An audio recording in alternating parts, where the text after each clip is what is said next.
Thank you, President Perrin, and to the trustees, the regents who are here, and whichever faculty members didn't keep me from coming. I'm just really glad to be able to be back here on campus with all of you again.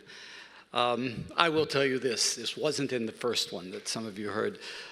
When I first came back to campus and that building had been over there, I ran into a couple of students out here between the library and the Olson Chapel. And I did what I always have done. I went up and introduced myself. No, I didn't introduce myself. I said, okay, what are your names? Are you new on campus? They said, yeah, we're new on campus. These are our names. They said, what is your name? And I said, oh, it's Greg Waybright. And they said, ha, like the building, they said. Well, I said, yeah, something like the building. And then they said, well, we've heard that guy died. And I said, I think it's probably true. It's probably true. I was speaking in chapel that day, and they were sitting right over here, and the look on their face was amazing. Anyway, yeah, reports of my death are greatly exaggerated. So, Mark Twain. Anyway, I am so thankful to be able to do this, and to all of you who are graduating. I congratulate you for the achievement of completing all of these requirements that were necessary for you to get these degrees. And you know there were a lot of them, right? So parents and grandparents and family and friends, you should be proud of these people who are about to go through and get their degrees in their hands. I certainly am. So for my message for you today, I want to go back to the text that Abigail read for us and shorten it just a bit. I want you to hear it again. It's from Isaiah 43. This is what the Lord says, the one who created you, the one who formed you. He says, do not fear. When you pass through the waters, I will be with you. When you go through turbulent rivers, they will not overwhelm you. When you pass through the fire, you will not be burned, for I am the Lord your God, and I will be with you. So do not obsess over things of the past. See, I am doing a new thing. I am making a way in the wilderness. I am making streams in the wastelands.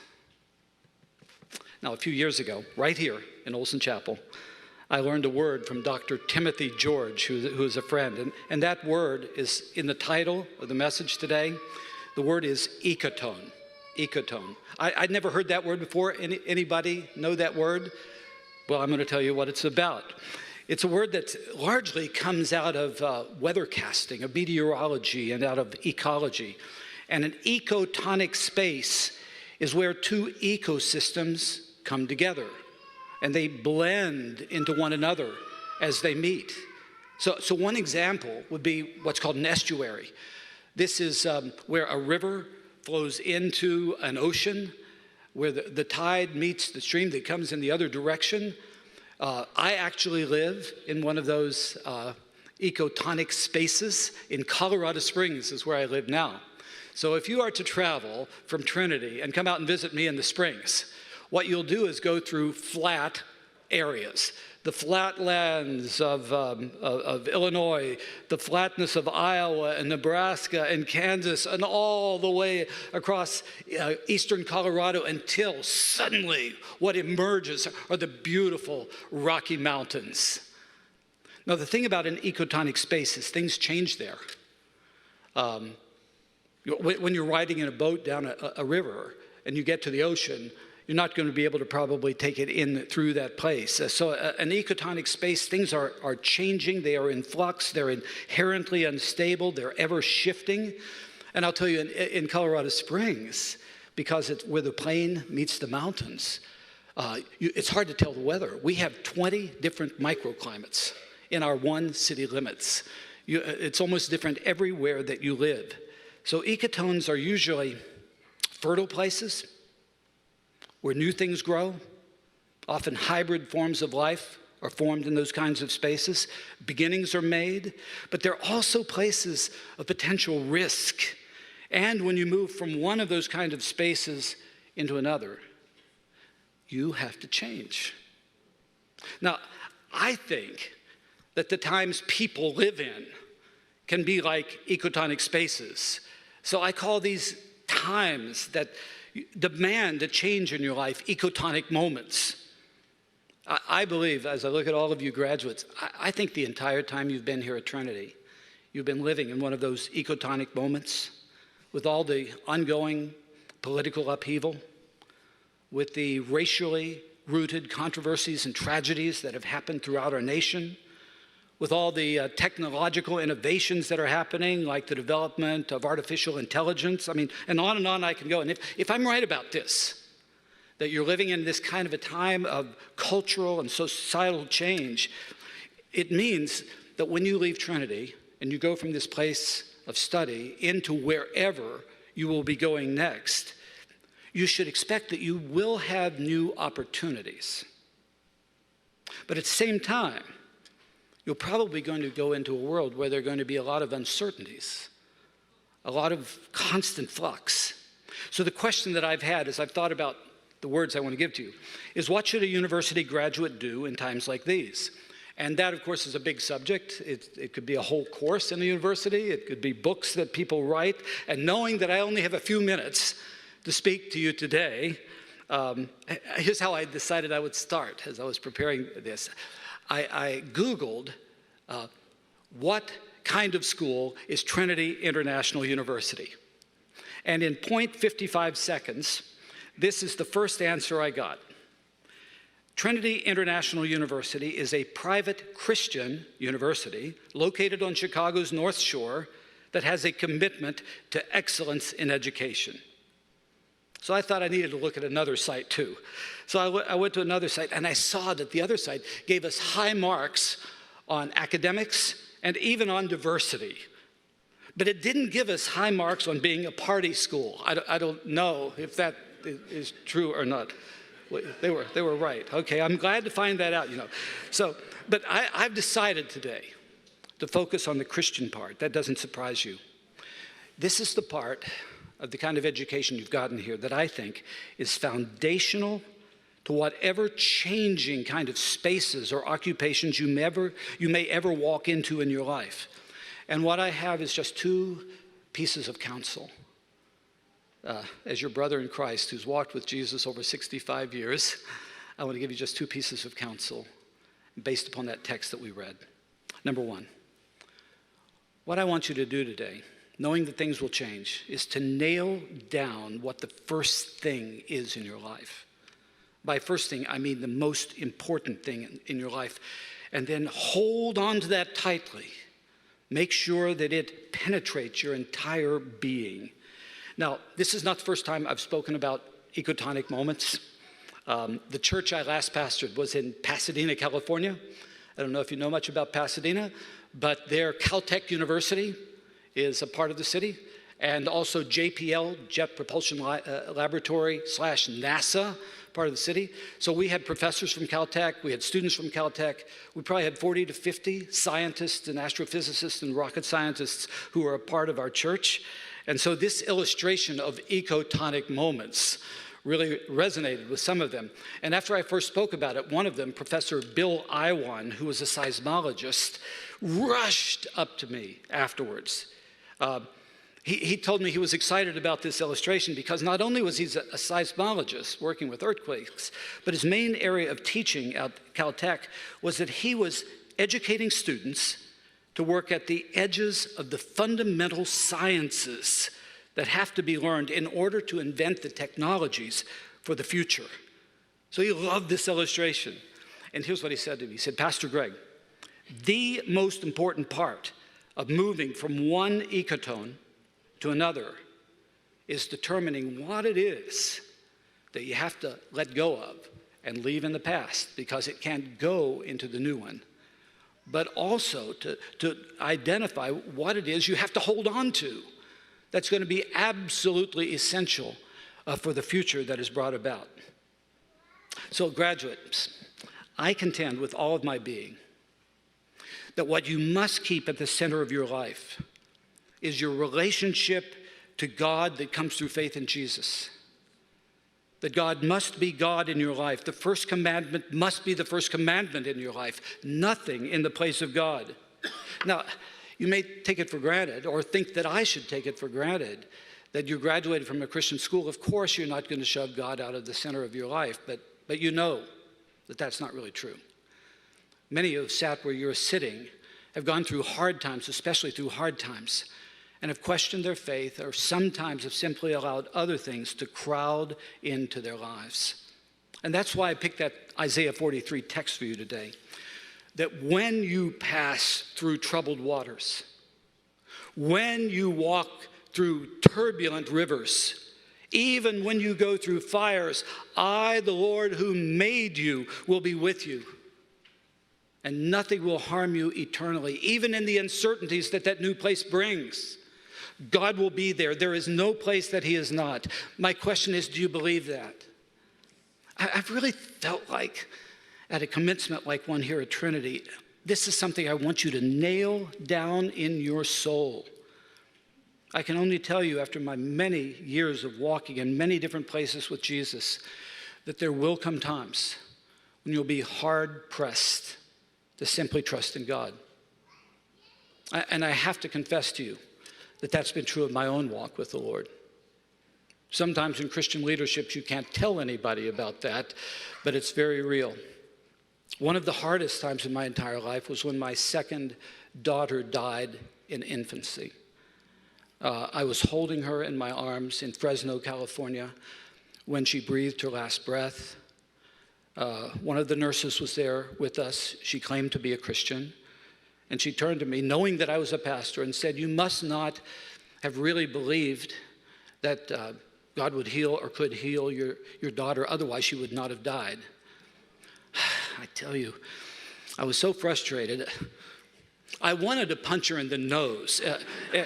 I mean, in a spiritual sort of way, you know what I mean. It was hard for me to make what I want you to do today as well, an intentional step of, though I don't understand, Lord, I will trust you. And will continue to hold on to you as the God and the Lord of my life. It happened just a little bit later when my only brother was killed in Laredo, Texas, by a drunk driver. The drunk driver had had 3 DUIs before and had continuously been let out until eventually he killed my brother. I just remember how shaken I was and how hard it was for me to hold on to my faith. But my testimony to you is this, that when I felt like I had no strength to hold on any longer, God held on to me. And I pray that you will experience the same thing in your life. A Scottish author, George MacDonald, once wrote, "When the first thing is put first, the second things are not diminished, they are enhanced." When the first thing in your life is, as Isaiah said, the maker of heaven and earth, when the first thing in your life is the God who loves you with an everlasting love so much that he sent his only son to give his life for you. This is the heart of everything we believe, right? When the first thing in your life is a God who turns to you and says, "I will always be with you. There is no place that I am not. I will never leave you nor forsake you," then you know this, that when you put your trust in him, when you put him first in your life, he will be sufficient for whatever you face. And I think one of the things, having pastored in Entertainment City in Southern California, so many people would talk to me about, yeah, but if I really became one who followed this Jesus, it will wreck my life. And I just want to tell you, students, Jesus is not so foolish to give his life to ruin yours. He gave his life so that you and I could find our lives, that he called in John 10:10 abundant life, life to the full. And I pray that you will cement that again today. And I want to tell you, you will find that he is sufficient in whatever ecotonic moment you walk into. So that's my first piece of counsel. And now my second. I don't want you just to hold on to Jesus. I want you to follow him. And by following him, let the way he lived his life, the way that he directs you, shape the kind of person you become. Shape your values, guide every moment of your life. That's why I wanted to have 2 parts of the text that Abigail read to us, the first part said that you are going to be going through hard times. That's true this side of heaven. Can I have a witness here? Any of you grandparents? You will go through this, but he'll be there. He'll be there. The second is that it's more than that.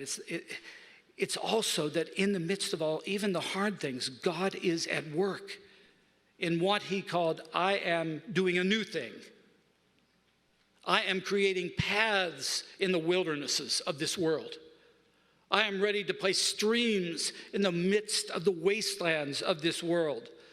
So God is at work to create a better world, and this one is not yet perfect. The New Testament is even clearer than the Old Testament is. In the book of Romans, saying that God is at work in all things, and he's to do it for the good of those who love him and are called according to his purpose, and that good is to have us to be conformed to the image of Christ. But it's even a bigger thing than that. He is remaking all things will be made new, so that when he's done, you know this, right? Revelation 21 to 22, no more tears, no more disabilities, no more poverty, no more racism,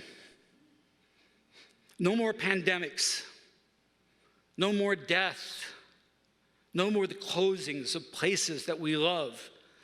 And the other thing is, not only is he going to create those paths and wildernesses, he is ready to use you and me to do that. He draws us in so that when we go into places, it's not just that God carries us, but in those places with the presence of God in our lives, he uses us to make a difference in those places, to be involved in what he is doing. I don't know where you're going to be going from this place. Some of you into businesses, some of you into professions, some of you into ministry, some of you into teaching. Some of you for a while will have no idea what's next. I've been there, I'll tell you. But wherever you go, God has a reason why you are there. And if you go with this intentionality of seeking to bring hope to the people who will be around you who have lost all hope, going into those places to bring healing, where you're going to find people are experiencing pain, going in and bearing witness to the place that God is real and you've experienced him and you know him, so that you can bring peace even when there is hostility. You can become what Jesus called salt in the midst of a deteriorating world and light in the midst of a darkened world. That's what I want you to be. See, every season of our lives, and I think this is true of you as individuals, but also for us as a university, it is really an invitation when change happens to identify what it is that needs to be left behind, and then to refocus on the most important things. And to know that wherever we go, God is there ready to lead us and wanting to live in a way that will make a difference in this world. And with that being said, with change now happening, I think that this text from Isaiah speaks not only to you students, don't you think it also speaks to our staff here and to our faculty? I love coming back to Trinity because I love the people I served with. And so to all the staff who's here, I loved working with you. To all you coaches, to all you people working in residence life. I mean, you know, there are 1,000 things to make this place happen. Working in the financial area, working in IT. You could just shut me off right now if they said I'm tired of this. This is what our university is about. And to all of you who are staff members here, I say, well done. But that God isn't finished with you yet. And when you go from this place or into a different aspect of work here, that God goes before you. He will be with you and use you. And to this faculty, and I'll let the president praise you in a minute, but I've got to praise you too. I loved serving with these people, and I'm sure that they have made a huge difference in your life. And to you faculty members, I just want to say well done. To those of you who were here when I was here, you look the same. I don't. But I tell you, it was such a joy to serve with you, and I want to say thank you and well done. Wherever you go, whatever you do, I want you to sort of develop this muscle that just says, this is not where I want to be, but God knows, so I'm going to trust him. And then to ask him the question, what role can I play in this new place, in what you're doing in this world? It's not just that God is carrying you, but ask him to help you to be a blessing to those whose life you will touch. I want to leave you with this story. During a Billy Graham Center board meeting, I'm the vice chair of that at Wheaton. Dr. Lon Allison was the executive director, and he told us about how he had done what he had dreamt most of his life to do, to climb Mount Kilimanjaro in Tanzania. So Lon said they went to the camp where they were going to start the hike, and everybody said, the leader said, go get some sleep. But in the middle of the night, the darkest part of the night, the guides came and woke them all up, shaking them, and that said, we're ready to go, we're going to leave right now. Beginning in the darkest part of the night made no sense to my friend Lon. So he asked the guide about it. He challenged him about it, and the guide only said this: you've got to trust me. What do you think of that? So Lon said the climb was even more demanding than he had anticipated, and he was one of the fittest people I have ever known. But he said after this grueling journey, when they got to the top, it was magnificent. It was even better than he had expected. Still, he was miffed by the fact that he'd gotten up in the middle of the night and had to start this walk. So he went back up and challenged the guide again. Why did we do this, he asked. And the guide said this, listen carefully. We have learned that if people can see the challenges and dangers ahead of them, they will not go. But when they go, after they arrive, they are thrilled that they did. So we wake you up, go through the night, and ask you to trust us to bring you safely to the destination. And in doing so, to get you to that place where you've always wanted to go. Graduates, I'm just telling you, God is a better guide than those guides were. And he's already told us about that place where he has as our destiny. And he asks us to follow him and to walk with him and to be faithful to him until it's over. So I want to say congratulations, graduates. You are a good-looking group. But you know, my eyes aren't so good anymore, so take it for what it's worth. You are entering into this next stage of life's journey, these ecotonic moments that's ahead of you. And I really want you to get some things settled in your heart and allow those things to permeate everything else that you do. I want you to clarify first whether Jesus really is first in your life. And just to urge you to make a recommitment even here, to follow him as you pass through good times, which you will, but also turbulent waters, which you will. As you go through successes, and I hope there will be so many of those, but also the fiery ordeals that are always a part of our lives. I don't know where your life will go after today, nor do you, not fully. But one person does. And he promises he will be with you. And I want to assure you, he will prove to be sufficient for whatever ecotonic moments you will ever face. And you can live to his glory. Amen.